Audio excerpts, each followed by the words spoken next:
Hello, everyone. Welcome to the concluding event in the NYU Reynolds program's 2009-2010 Social Entrepreneurship in the 21st Century Speaker Series. Reflecting our program's belief that social entrepreneurship is a meta-profession drawing on cross-disciplinary knowledge and practice, the series presents prominent social entrepreneurs and leaders from multiple sectors who share their insights as cutting-edge, far-reaching change-makers.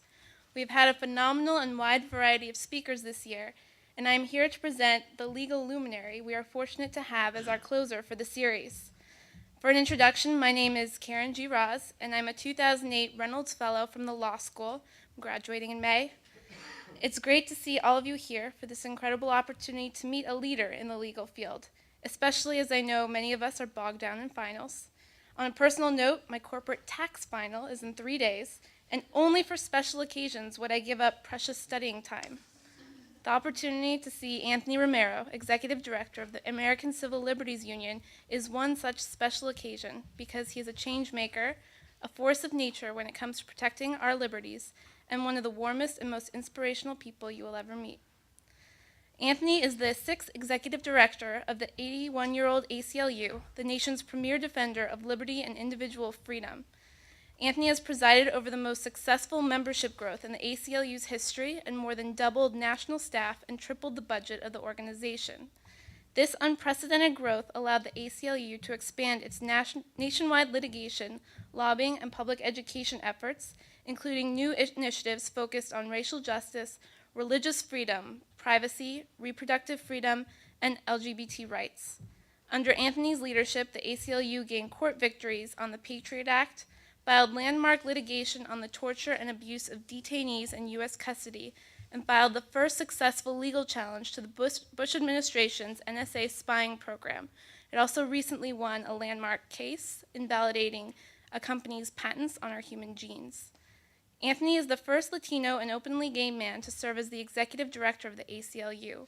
In 2005, he was named one of Time magazine's 25 most influential Hispanics in America. Born in New York City to Puerto Rican parents, Anthony was the first in his family to graduate from high school. He's a graduate of Stanford University's Law School and Princeton University's Woodrow Wilson School of Public Policy and International Affairs. Anthony has also previously served as the Director of Human Rights and International Cooperation at the Ford Foundation and also spent 2 years with the Rockefeller Foundation. I could go on and on about Anthony's accomplishments, but instead I will just say, without further ado, welcome, Anthony. We're happy to have you here today.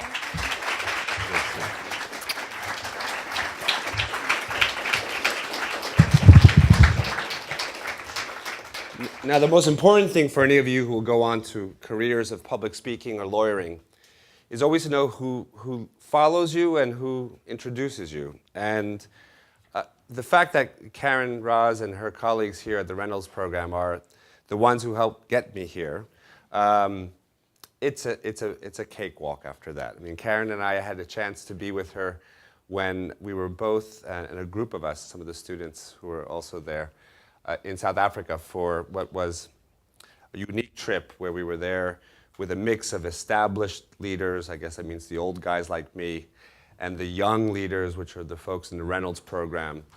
And we were meeting the likes of Desmond Tutu and walking through the very difficult places in Soweto, and then going off to look at the animals. And once in a while, we were always reeling from these different experiences that seemed almost like we were living in parallel universes. And it was the folks at the Reynolds program who, especially the students here, who helped bring me back down to ground. And I said, did you have a hard time adjusting from going from the orphanage to Stellenbosch, or was it just me?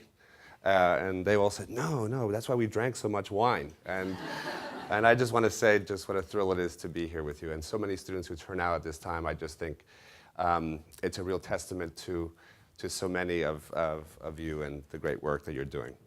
Now, the Reynolds program is a spectacular program. I can say this about Catherine and Wayne because they're not here. And there are very few people who will invest in young people the way they do. And the key thing is that you have to understand that there is a quid pro quo, because they're betting that you're going to go off and you're going to make a bigger difference in the world than as if they put their money into a school with its name on it, or into a museum, or into some endowed program, they're putting their money behind individuals and behind people. And with that enormous generosity from their part, which really comes from one of the most altruistic moments of anyone's soul, I mean, they are just remarkable people who really care about the world, comes a responsibility on your part.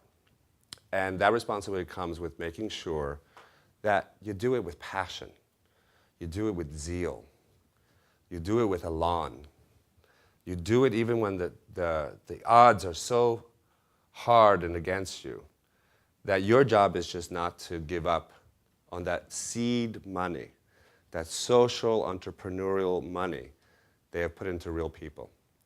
And often when we talk about social entrepreneurship, we think we're talking about businesses and balance sheets and strategic plans, but social entrepreneurship is really about investing in the human spirit. And that's what they have done in their philanthropy through this great fellowship program. And so I'm telling you that we're all banking on you, because us middle-aged guys who are still running as fast as we can't keep running this marathon for that much longer. And so we need the bright stars that are in this room and others to come up and pick up the baton from us, because if anything, social justice, equality, human dignity, it's not a sprint, it's a marathon. And we need the next relay runners to be able to pick up the baton from us. And let me tell you, I'm slowing down.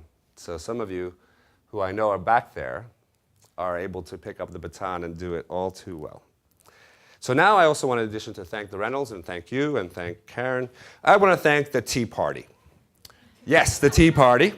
And I want to say that I find the Tea Party inspiring in so many ways. Now look, where else but in America could you look on television and find people with tricorn hats and Uncle Sam outfits, waving little bags of Lipton tea bags?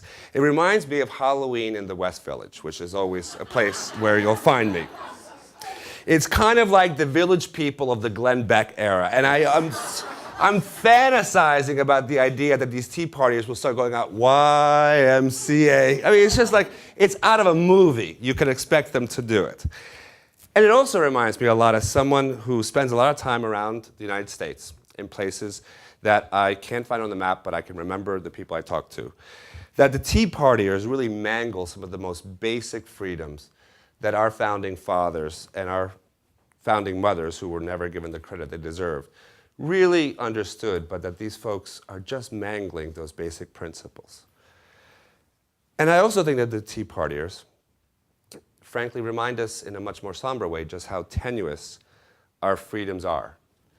And if you really look closely, just really how vicious the kind of influence that they have on people who call themselves political leaders. It is astonishing when you think that we have come this far in America to find American citizens screaming racial epithets at some of the great civil rights leaders like John Lewis, or calling Barney Frank a faggot, or spitting on other members of Congress, like Congressman Lewis. And don't get me wrong, I'm at the ACLU, I love protests. That's what we do, we believe in it. And if the Tea Partiers were at some point being prevented from being able to assemble freely or speak their minds, we'd be there in a nanosecond, bringing a case saying that they have the right to speak their minds. And we would take that case all the way up to the Supreme Court, like we've often done with some very difficult protests and freedom of speech cases.